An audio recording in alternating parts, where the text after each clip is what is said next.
Radio chemistry के अब हम हाफ लाइफ और उससे जुड़े हुए कुछ न्यूमेरिकल्स के बारे में जानेंगे। तो यहाँ पर जो न्यूमेरिकल प्रॉब्लम है, जैसे उदाहरण के आधार से हम समझेंगे कि जैसे कोई half life of radium atomic weight जिसका 226 है is 1600 years. So the radium decays at the rate of 3.66 into 10 raised to power 10 decomposition per second per gram. तो यहाँ पर जो लैम्डा की वैल्यू है वह हमें मालूम करनी है और टी हाफ इसमें दे रखा है, अर्धायु इसमें दे रखी है। तो जो क्षयांक है, डिके कांस्टेंट और टी हाफ के बीच रिलेशन है, वह lambda is equal to 0.693 upon T half अर्धायु है। तो 0.693 बटे अर्धायु जो रेनॉन की है उसका भाग देने पर यहाँ पर डिके कांस्टेंट क्षय स्थिरांक या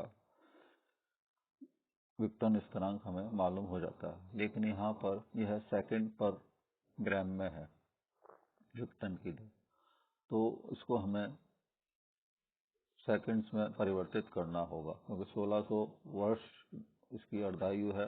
तो ये रेट जो है वह सेकंड पर ग्राम में बताई गई है। तो इसको मालूम करने के लिए हमें इसको सेकंड्स में परिवर्तित टी हाफ को सेकंड्स में परिवर्तित करना होगा। तो इसके लिए 1600 वर्ष को साल के 365 दिन से मल्टीप्लाई कर दें। एक दिन में 24 आवर्स होते हैं, 24 घंटे होते हैं, उसको फिर 24 से मल्टीप्लाई कर दें। एक घंटे में 60 मिनट और एक मिनट में 60 सेकंड। तो इसलिए इसको 60 और 60 से मल्टीप्लाई करके सेकंड्स में परिवर्तित कर दिया जाता है। और लैम्डा अपॉन ये इसका मान रखने पर 1600 वर्ष का ये रख दिया और लैम्डा रखने पर इसकी कैलकुलेशन करने पर लैम्डा बराबर 1.3736 इंटू 10⁻⁻11 पर सेकंड इसका लैम्डा या विक्टन स्थिरांक का मान आता है। अब इसमें जो रेडियम है, number of radium atoms n पर ग्राम, कितने ग्राम में, तो ये एवोगैड्रो नंबर से और उसका अणुभार से भाग दे दें तो हमें कितने रेडियम जो है पर ग्राम डिसइंटीग्रेशन होगा वह मालूम कर सकते हैं।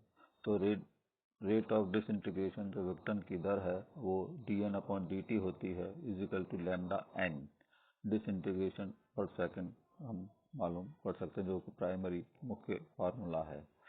तो यहाँ पर 1.3736 इंटू 10⁻⁻11 को मल्टीप्लाई करें एवोगैड्रो नंबर से और उसमें भाग दे दें मल्टीप्लाई करने के बाद उसका एटॉमिक वेट से 226 से।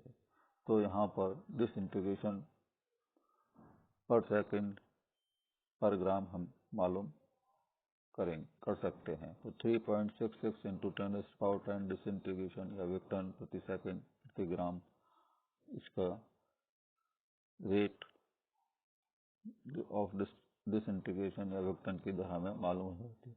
जैसा कि हमने पूर्व में पढ़ा, विक्टन की दर क्या होती है, कितने विक्टन हुए प्रति एकांक समय में। तो dN/dt है, उसको प्रदर्शित करता है is equal to lambda n। तो ये किसके समानुपाती होता है, ये हमने पूर्व में पढ़ा था, dN/dt directly proportional to n, number of atoms. तो यहाँ पर नंबर ऑफ एटम्स में एवोगैड्रो नंबर से एक ग्राम में एवोगैड्रो नंबर जो होते हैं उससे हम इसको कैलकुलेट करके निकालते हैं। लैम्डा की वैल्यू हमने पूर्व में ऊपर टी हाफ से निकाल ली है और अब इसमें डिसइंटीग्रेशन प्रति सेकंड निकालने के लिए अपना जो मुख्य फार्मूला है dN/dt, उसके आधार पर हम इसको कैलकुलेट करते हैं। अगला एग्जाम्पल है, calculate the half life of a number whose 0.789 part is left in the sample after 4.2 days। यानी यहाँ पे हाफ लाइफ कैलकुलेट करनी है, जिसमें हमें जो बची हुई मात्रा है 0.789 पार्ट, उसकी बची हुई मात्रा है और सैंपल की, और ये 4.2 दिन बाद है ये स्थिति। तो यहाँ पर जो इक्वेशन है उसमें lambda is equal to 2.303 upon T log n0 upon n इस फॉर्मूले से निकालते हैं, क्योंकि यहाँ पे यह जो मान लीजिए पूर्व की मात्रा 1 ग्राम है, तो उसका ये 0.789 वहाँ हिस्सा है, तो n0 का ये 0.789 हिस्सा भी बचा है, तो n इज इक्वल टू यहाँ पर हम 0.789 n0 मान लेते हैं। और लैम्डा अब इस सूत्र में ये n0 हमें और n की वैल्यू हम इसमें रख सकते हैं, n0 है और n की वैल्यू हम जो हमने अभी मालूम की है 1 मानते हुए उसको हम लिख देते हैं। तो लैम्डा बराबर 2.030 बटे 4.2 लॉग n0 अपॉन 0.789 n0 हो जाएगा। यहाँ पे t जो है 4.2 डेज बाद है, इसलिए इसको 4.2 t की जगह हमने वैल्यू रख दी है, समय की वैल्यू। अब यहाँ पे लैम्डा जो n0 अपॉन 0.789 n0 है, तो उसमें 1 में ये भाग देंगे 0.789 का, तो इसका 1.2674 वैल्यू आएगी कैलकुलेट करने पर। तो यहाँ पर lambda is equal to 2.303 log 1.2674 हो जाएगा। और इसको लॉगरिथम की जब वैल्यू रखेंगे लॉग 1.2674 को जब इसको सॉल्व करेंगे तो टी हाफ जो होगा वो 0.693 को कैलकुलेट करने पर 2.303 अपॉन 4.2 इंटू 0.1028 इसमें लॉग की वैल्यू आ जाएगी, क्योंकि लॉग 1.2674 का मान 0.1028 आता है। और लॉग टी हाफ जो होगा उसमें जब जो हमने लैम्डा की वैल्यू कैलकुलेट करी है वो मान रख दें, तो टी हाफ बराबर 0.693 बटे लैम्डा, तो इसमें 0.693 में 0.056 का भाग दे दें, तो ये टी हाफ यानी 12.29 डेज यानी 12.29 डेज के इक्विवेलेंट टी हाफ का मान आएगा, यानी इसकी अर्ध आयु जो होगी वह 12.29 होगी, जो कि हमें ज्ञात करनी थी। अगला एग्जाम्पल है what weight of C14 is equivalent to 1 Curie activity. Half life of 14C is 5730 year, यानी 5730 वर्ष जो है, जो समस्थानिक कार्बन 14 है उसकी हाफ लाइफ है। और हमें यहाँ पर जो C14 का जो इक्विवेलेंट है जो 1 क्यूरी एक्टिविटी किस वेट के बराबर होगी। तो यहाँ पे सबसे पहले हम लैम्डा निकालेंगे, क्योंकि टी हाफ की वैल्यू हमें दे रखी है। तो यह टी हाफ जो है 0.693 बटे टी हाफ होगा, तो यहाँ पे लैम्डा की वैल्यू हमें मालूम हो जाएगी। तो लैम्डा जो है उसमें 1 क्यूरी जो है 3.7 गुणा 10 की पावर 10 विघटन प्रति सेकंड के बराबर होता है। तो टी हाफ जो है इसका जो 5730 वर्ष है, इसको हम उसी में सेकंड्स में परिवर्तित कर देते हैं, क्योंकि ऊपर की राशि जो है वह भी सेकंड्स में है। तो 3.7 इंटू 10⁻10 डिके पर सेकंड है, इसलिए यहाँ पे इसको भी प्रति सेकंड में परिवर्तित कर दिया जाता है। तो 5730 वर्ष को प्रति सेकंड में पूर्व की भांति 363 गुणा 24 गुणा 60 गुणा 60 से मल्टीप्लाई करके गुणा करके इसमें परिवर्तित सेकंड्स में परिवर्तित कर लेते हैं। तो डिके रेट जो है 1 क्यूरी जो होगी वो लैम्डा गुणा नंबर ऑफ एटम्स, यानी कितने एटम्स हमें जो उससे मल्टीप्लाई करें, तो डिके रेट जैसे हम dN/dt is equal to lambda into n होता है, तो यहाँ पे n जो है नंबर ऑफ एटम्स है और कितने सेकंड में वह विघटित, तो विघटन की दर जो है हमें ज्ञात 1 क्यूरी के बराबर बतानी है।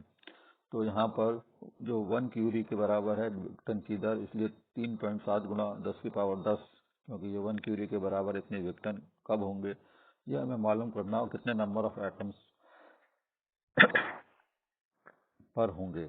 तो यह 0.693 into number of atoms upon जो हमने सेकंड्स में हाफ लाइफ को परिवर्तित किया है टी हाफ, वह वैल्यू लिख देंगे। अब इसको सॉल्व करने पर नंबर ऑफ एटम्स जो है वह है 3.7 इंटू 10⁻10 इंटू जो टी हाफ की वैल्यू है उसको और अपॉन 0.693, इससे डिवाइड कर दें तो यह 9.65 इंटू 10⁻21 नंबर ऑफ एटम्स इसमें हो जाते हैं। तो यहाँ पर जो हम एटॉमिक वेट जो है वो हमें 14 दिया हुआ है, मास और एवोगाड्रो नंबर, तो यहाँ मास जो है वो 0 एवोगाड्रो नंबर के इक्विवेलेंट जो होगा, यानी 14 ग्राम जो होगा C14 का, वह है उसकी एवोगाड्रो नंबर का जो 6.022 इंटू 10⁻23 एटम्स के मास के बराबर होगा। तो यहाँ मास जो है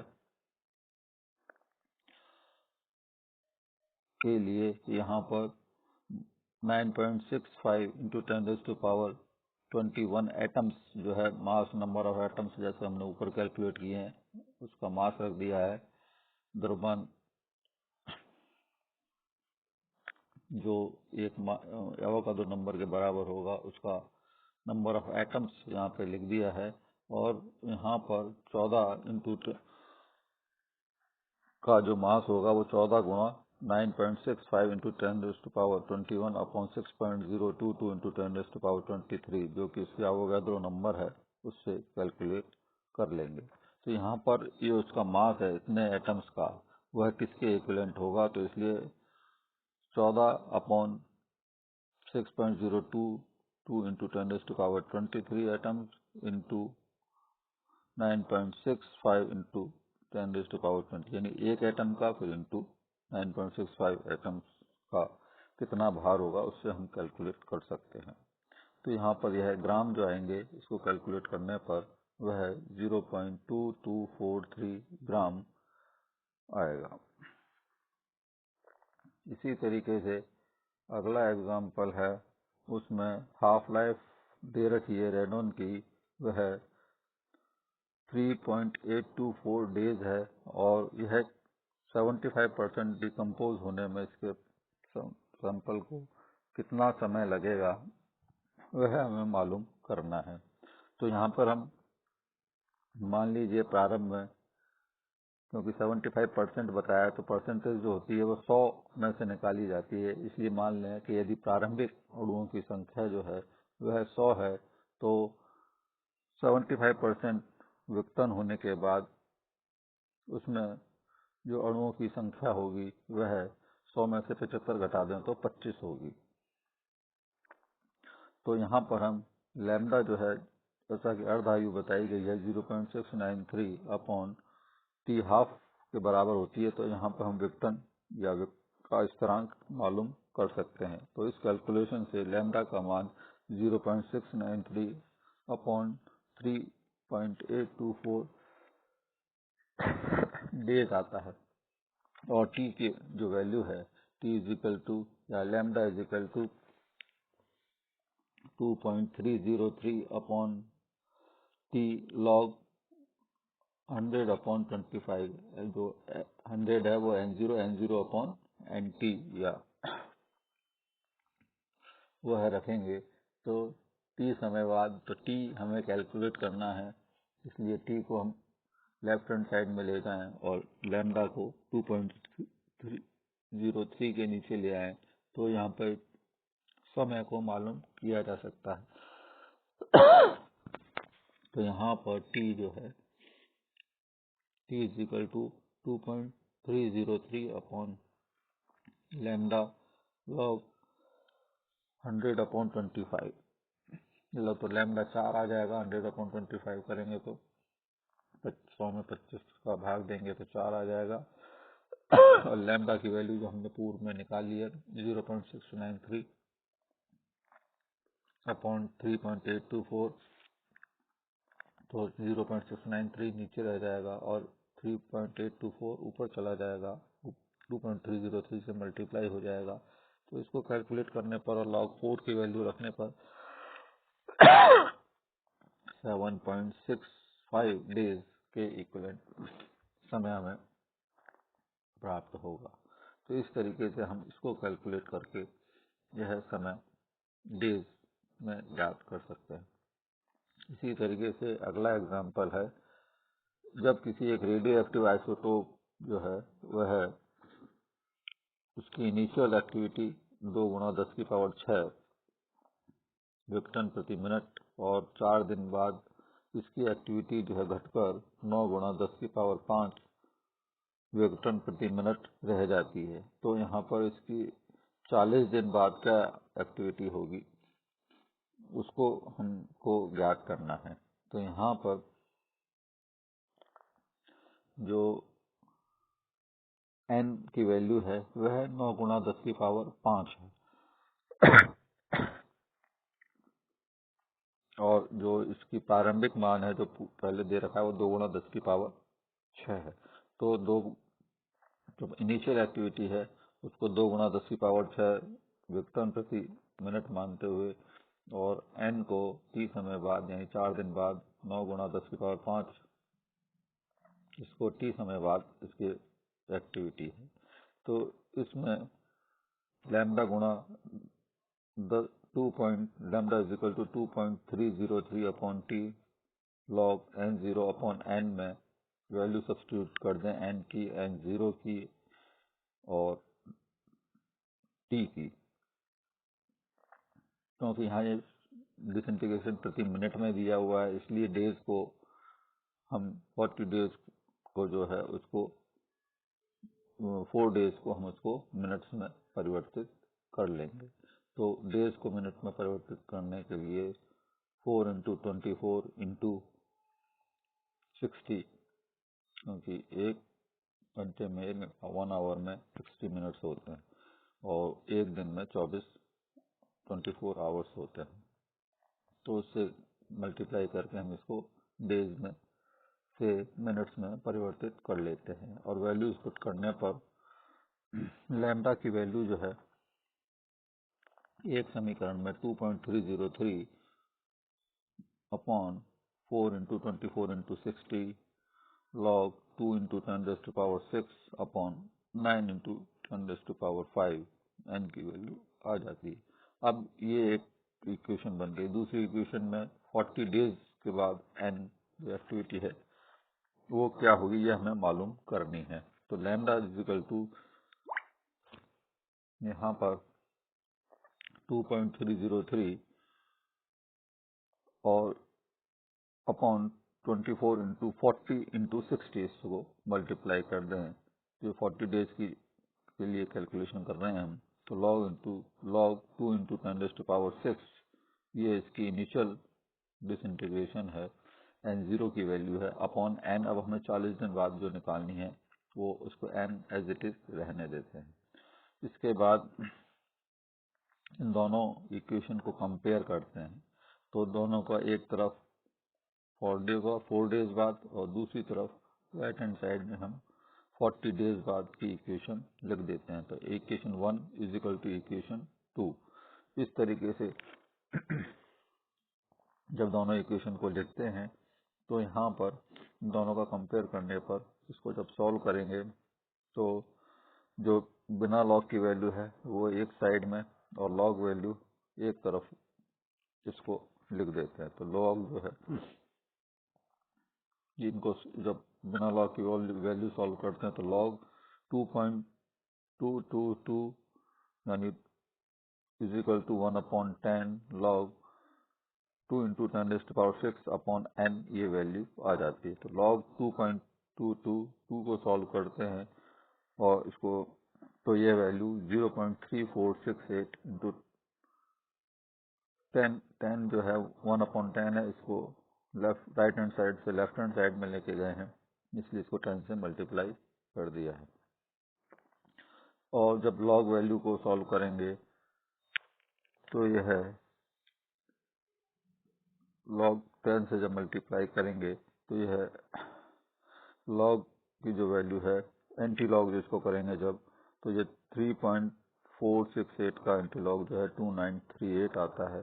इसलिए 2938 into n is equal to यह 2 × 10⁶, 2 × 10⁶ हो जाता है। और यह n की वैल्यू जो है 6.8 × 10⁻², डिसइंटीग्रेशन पर मिनट, यानी विघटन प्रति मिनट, ये हमें मालूम हो जाती है। तो यह n की वैल्यू हम इस तरीके से ज्ञात करते हैं।